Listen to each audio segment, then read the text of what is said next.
Лицето за односи со јавноста на Гран продукција Весна Милановиќ проговори за враќањето на Саша Поповиќ. За здравствената состојба на Саша Поповиќ во последните месеци многу се пишуваше, а низ медиумите може да се прочитаат и бројни шпекулации. Отсуството на креативниот директор на Грант од музичкиот надпревар отвори низа дилеми во јавноста, а на вечерашниот концерт на Снежана Ѓуришиќ во Белград по тој повод зборуваше Весна Милановиќ.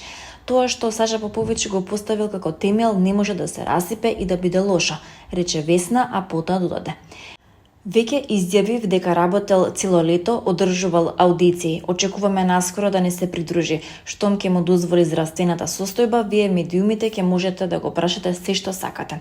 Изјави да. Пејачката Милица Тодоровиќ денеска за време на промоцијата на својата нова песна проговори за своето пранешно момче Петер Стругар и откри дека не и честитал за новиот успех. Таа извесно време се повлече од јавноста, а сега откри зошто. Денеска ме се измешани емоциите, веќе плачев. Ја промовираме песната 33, а тоа е мојата животна песна и со неја сакам да ја најавам новата ера на Милица Тодоровиќ и преку неја ќе дознаете зошто избегнував интервјуа толку долго и помина тоа низ што поминав. Јас бев малку депресивна, не сакам да кажам депресија, тоа беше појака фаза. Ние уметниците имаме различни периоди, воопшто ние креативците, оваа работа може да биде тешка и исцрпувачка, секогаш мора да бидеш расположен, а целиот свет ти се распаѓа однатре. Нема всемени трагедии, но тој притисок го добивате со годините и сето тоа е опишано во текстот што го напиша Браја, изјави пејачката на почетокот на разговорот. Имаше презаситеност, најлошо е кога се чувствуваш осамено, а има толку многу луѓе околу тебе и толку многу луѓе ги пеат твоите песни, а ти се чувствуваш уште поосамена. Ке бидам единствената што го кажала ова, бидејќи многумина се преправаат, користат разни опијати, додаде Милица.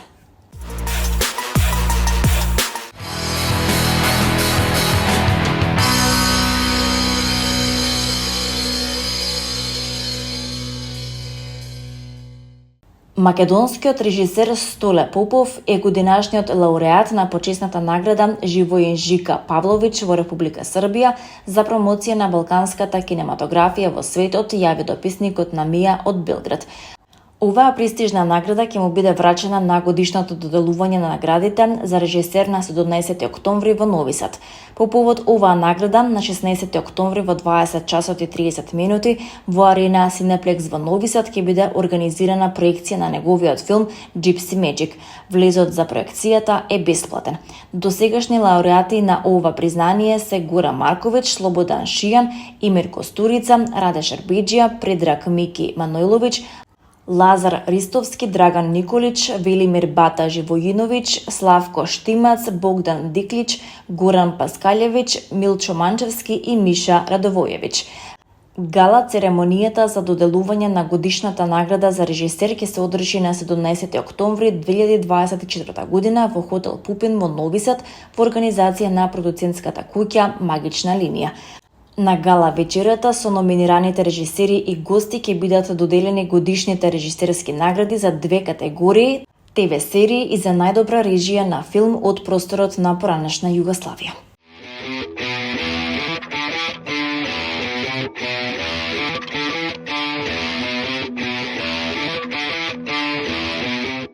На 24 октомври во 20 часот во центар Јадро во Скопје ќе биде отворена првата самостојна изложба на фотографии на Жарко Чулич со наслов Гравитација во пауза.